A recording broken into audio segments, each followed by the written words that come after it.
마태복음 4장 18절부터 20절까지 말씀입니다. 갈릴리 해변에 다니시다가 두 형제 곧 베드로라 하는 시몬과 그의 형제 안드레가 바다에 그물을 던지는 것을 보시니 그들은 어부라. 말씀하시되 나를 따라오라. 내가 너희를 사람을 낚는 어부가 되게 하리라 하시니 그들이 곧 그물을 버려두고 예수를 따르니라. 오늘 살펴볼 복받은 사람은 베드로입니다. 이제까지 복에 대해서 계속 시리즈로 이야기하고 있는데 영적인 복이 아니라 세상적인 복을 받는 것에 대해서 이야기를 했습니다.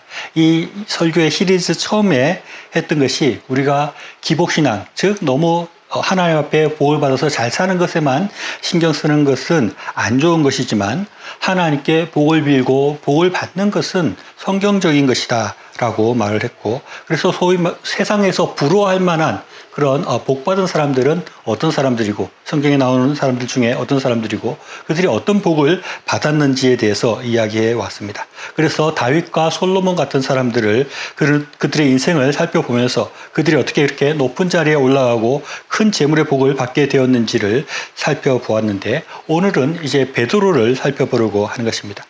구약의 인물들에 대해서는 구약의 인물들이 어떻게 인생을 살아왔는지를 이렇게 설명하고 있는 부분들이 많아서 구약에 나오는 인물들을 주로 많이 살펴보았는데, 신약에는 그렇게 인생에 대해서 다루고 있는 인물들이 많지 않기 때문에 살펴볼 수 있는 인물이 많지 않습니다. 그런데 그 중에 이제 특별히 또 베드로는 예수님의 가장 그 수제자라고 하는 그런 대표적인 그 예수님의 제자라고 할 수 있는데, 이 베드로에 대해서 한번 언급을 안 하는 것 자체가 좀 말이 안 된다 싶어서 베드로에 대해서 한번 생각해 봐야 되겠다 생각을 했습니다.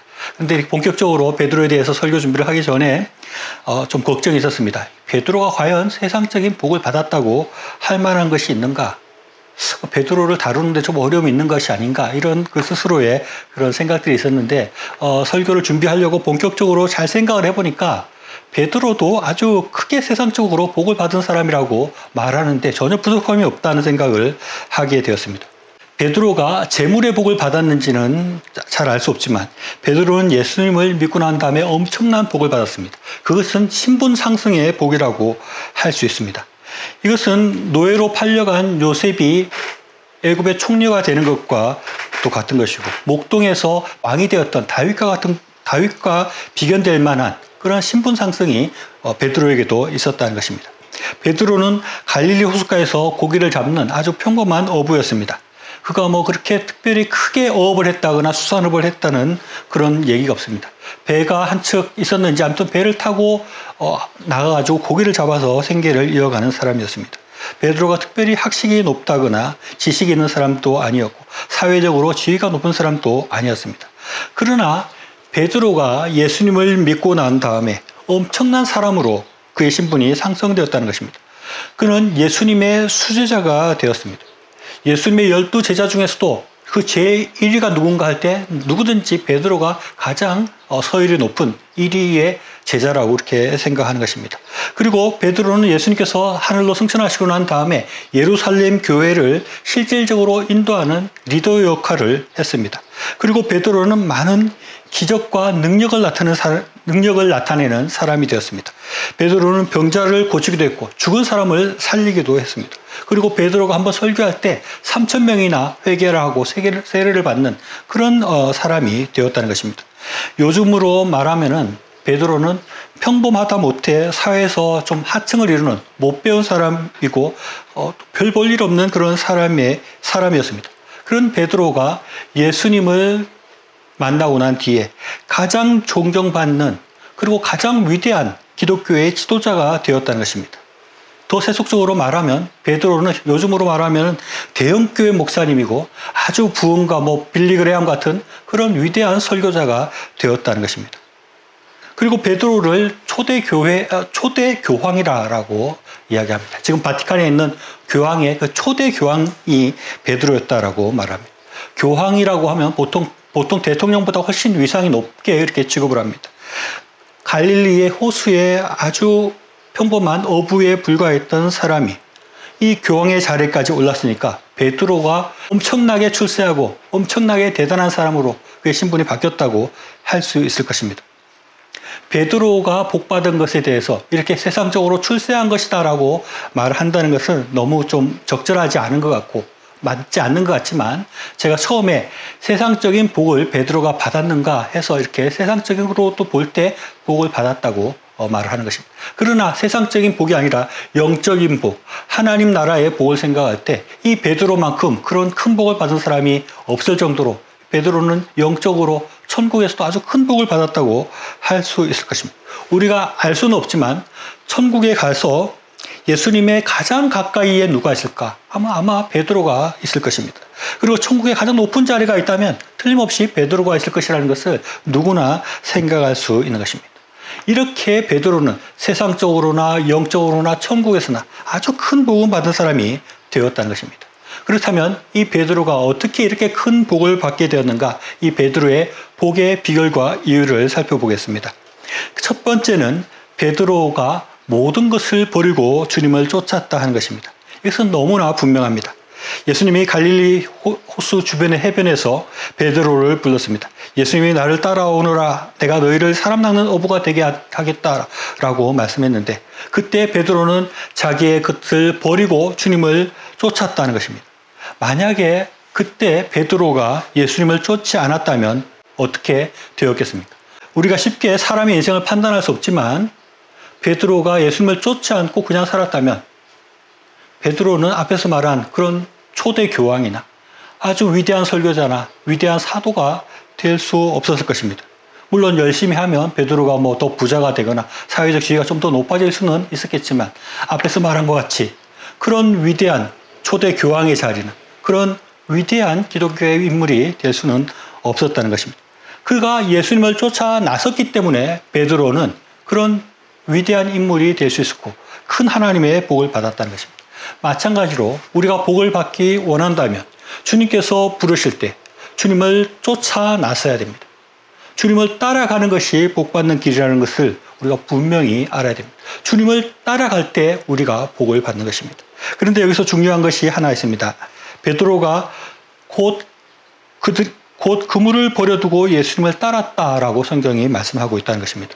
누가복음 5장 11절에서는 그들이 배를 육지에 대고 모든 것을 버려두고 예수를 따르느니라라고 말씀하고 있습니다.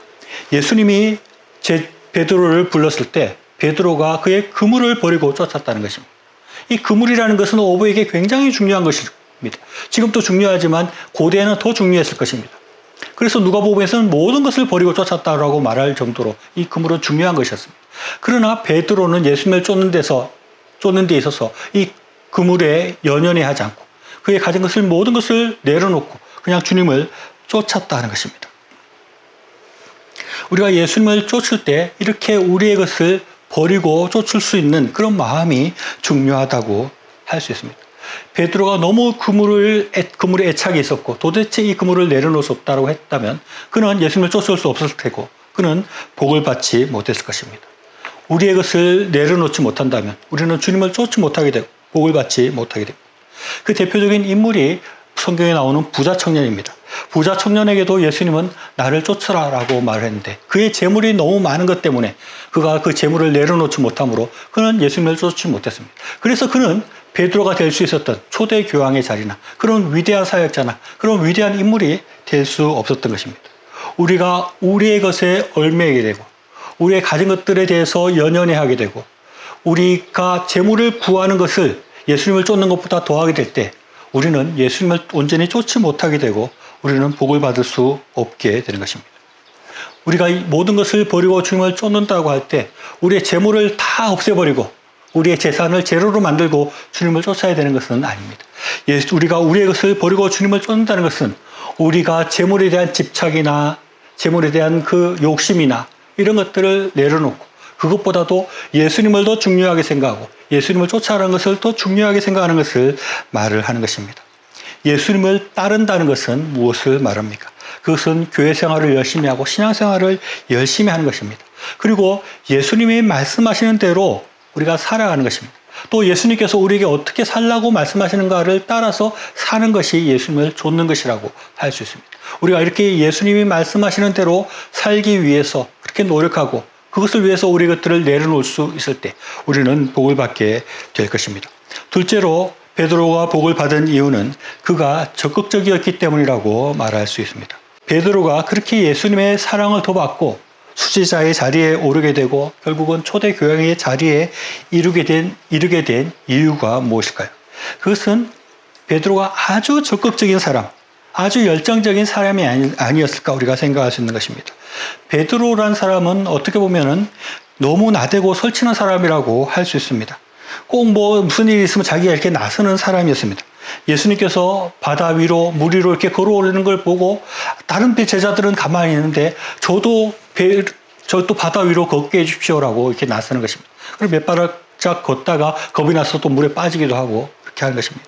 또 예수님께서 너희들이 나를 배반할 것이다 라고 말하는데 베드로가 또 나섭니다. 나는 절대 예수님을 배반하지 않습니다 라고 말을 했다가 닭 울기 전에 3번 부인하는 그런 일을 또 하기도 하는 것입니다. 이렇게 베드로는 무슨 일이 있을 때마다 적극적으로 나서고 적극적으로 일을 했습니다. 그래서 대부분 실패하는 경우도 많지만 잘하는 경우도 있었습니다. 예수님께서 너희는 나를 누구라고 하느냐라고 말하니까 또 베드로가 나서서 주는 그리스도시요 살아계신 하나님의 아들이시니이다 라고 말을 합니다. 그래서 그때는 예수님의 칭찬을 듣기도 했습니다. 베드로가 특별히 뭘 잘한다는 것이 성경에 이렇게 나오는 것이 없습니다. 그러나 항상 나서는 모습, 열심히 하는 모습, 열정적으로 하는 모습들이 보였다 하는 것입니다. 그러니까 이런 사람이 주님의 복을 받는다 하는 것을 생각할 수 있습니다. 계시록 3장 16절에서는 내가 이같이 미지근하여 뜨겁지도 아니하고 차지도 아니하니 내 입에서 너를 토하여 버리리라 하는 말씀이 나옵니다. 우리가 신앙생활을 할 때 이거 믿는 건지 안 믿는 건지 표시가 안 날 정도로 하나님을 위해서 전혀 열심을 내지 않고 그냥 교회만 왔다 갔다 하고 그런 식으로 이렇게 미지근하게 열심 없이 그렇게 신앙생활을 해서는 안 된다는 것입니다.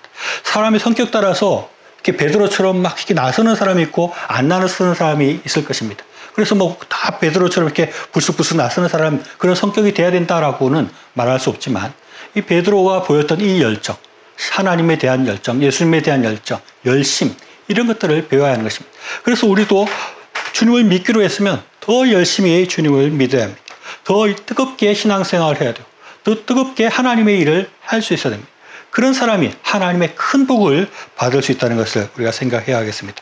세 번째로 베드로가 복을 받을 수 있었던 이유는 그가 돌이켜서 주님을 쫓았다 하는 것입니다. 앞에서 베드로가 복을 받았던 이유는 다른 것이 없이 그냥 예수님을 쫓았기 때문에 그가 큰 복을 받을 수 있었다라고 말을 했는데 베드로가 복을 받지 못하게 될 뻔한 그런 한 번의 위기가 있었습니다. 그것은 베드로가 예수님을 3번 부인하고 난 다음에 자기 자신에 대해서 너무 실망을 해서 다시 고기를 잡으러 갔습니다. 주님을 쫓아가던 그 스스 멈춘 것입니다. 그랬는데 예수님께서 다시 베드로를 찾아가셔서 내 양을 먹이라 라고 이렇게 말씀하셨을 때 베드로가 마음을 돌이켜서 다시 주님을 쫓는 것으로 다시 주님을 쫓는 그런 삶으로 나아갔다 하는 것입니다. 만약에 베드로가 그렇게 고기 잡으러 돌아갔을 때 거기서 그냥 계속 고기만 잡고 있었다. 다시 돌아오지 않았다면 베드로는 복을 받지 못했을 것입니다. 그러나 베드로가 실패하고 좌절했지만 다시 주님께로 돌이켜서 회개하고 주님께 나와서 주님을 쫓는 일을 계속하게 될 때 그는 아주 큰 복을 받을 수 있었다는 것입니다. 우리가 주님 앞에 복을 받으려면 주님을 따라가기로 한 그 삶을 끝까지 유지하고 그것을 견고하게 지키고 흔들리지 말고 주님을 쫓아가야 하는 것입니다. 사람은 누구든지 실수할 수 있고 넘어질 수 있습니다. 그러나 넘어져서 주저앉아 있는 사람과 다시 일어나서 쫓아가는 사람과는 그 결과가 아주 달라질 수밖에 없는 것입니다. 우리는 이 베드로가 주님을 3번 부인한 것, 그가 실패한 것을 보면서 우리 하나님께서는 이렇게 실패하고 주님을 배반하고 넘어진 사람도 다시 일으켜서 그를 사용하시고 그의 큰 복을 주시는 분이시라는 것을 알 수 있습니다. 넘어지고 실패하고 순간적으로 주님을 배반하고 하는 것이 문제가 아니라 넘어진 상태로 계속해서 있는 것이 문제인 것입니다. 우리가 돌이켜서 회개하고 주님을 다시 쫓을 때 하나님께서는 우리를 기쁘게 받아주시고 우리를 다시 세우시고 우리의 복을 주시는 것입니다. 하나님께서는 탕자가 돌아올 때 기뻐하시고 이런 장 하나를 기뻐하시는 것입니다. 우리가 넘어져서 내가 하나님 앞에 범죄했기 때문에 나는 하나님께 갈 수 없다고 생각해서는 안 되는 것입니다. 언제든지 넘어졌을 때라도 주님께 돌아가기만 하면 하나님께서 이렇게 큰 복을 주신다. 베드로와 같이 그렇게 큰 복을 줄 수 있다는 것을 우리가 생각해야 하겠습니다. 베드로가 하나님의 복을 받았다는 것에 대해서는 의심의 여지가 없지만 베드로의 일생을 돌아보면 그는 복음 때문에 옥에 갇히기도 하고 결국 십자가에 거꾸로 매달려서 죽음을 맞이했다고 합니다. 그래서 생전에 이렇게 호의호식하고 잘 사는 그런 복받은 사람에 비해서 베드로가 복받은 것은 조금 이렇게 별로 이렇게 따라서 닮고 싶지 않다라고 생각하는 사람이 있을지 모르겠습니다. 그러나 그렇지 않습니다. 베드로가 주님을 위해서 고난받고 그렇게 험악한 삶을 사는 것이 오히려 베드로의 신앙을 온전히 지탱하여 주고 더 큰 복을 받는 자리에 나아가겠다고 우리가 생각할 수 있는 것입니다. 솔로몬이 왜 허물어졌습니까? 솔로몬의 평생에 전혀 어려움이 없고 풍요롭고 풍족한 것들만 있게 될 때 그의 마음이 해이해지고 주님을 떠나는 생활을 하는 것입니다. 우리가 어렵고 힘든 것이 그것이 하나님의 복이 없는 것이 아니라 하나님의 복을 더 견고하게 하고 하나님의 더 큰 복을 주시기 위함이라는 것을 우리가 생각할 수 있어야 합니다. 베드로가 고난받은 것, 베드로가 십자가에 죽게 된 것, 그것은 천국에서 더 큰 상급으로 그것 때문에 베드로가 아주 더 큰 복을 받았다는 것을 우리가 생각할 수 있는 것입니다. 말씀을 정리하겠습니다. 갈릴리 호수에서 평범하게 살아가고 있던 베드로가 아주 위대한 사도, 위대한 인물이 될 수 있었던 것은 그가 주님이 불렀을 때 그의 모든 것을 버려두고 주님을 온전히 쫓았기 때문인 것입니다. 우리가 주님을 쫓는 삶을 살게 될 때 우리가 큰 복을 받는다는 것을 우리가 생각해야 하겠습니다. 그리고 우리가 주님을 위해서 더 열심을 내고 열심히 주님을 섬기고 우리가 넘어지고 쓰러지더라도 다시 일어나서 주님을 섬기게 될 때 그런 사람에게 큰 복이 임한다는 것을 우리가 생각해야 하겠습니다. 우리가 주님을 쫓아가는 삶에 있어서 어렵고 힘든 것이 있다면 그것이 오히려 더 큰 복이라는 것을 생각하고 주님을 쫓아가기를 멈추지 않고 더 열정적으로 주님을 쫓아야 하겠습니다. 우리도 우리의 것을 버리고 주님을 따라가며 주님을 섬기는데 더 열심히를 내고 끝까지 주님을 섬겨서 주님의 위대한 제자가 되고 이 땅과 천국의 큰 복을 받아 누리는 저 여러분의 삶이 될 수 있기를 바랍니다.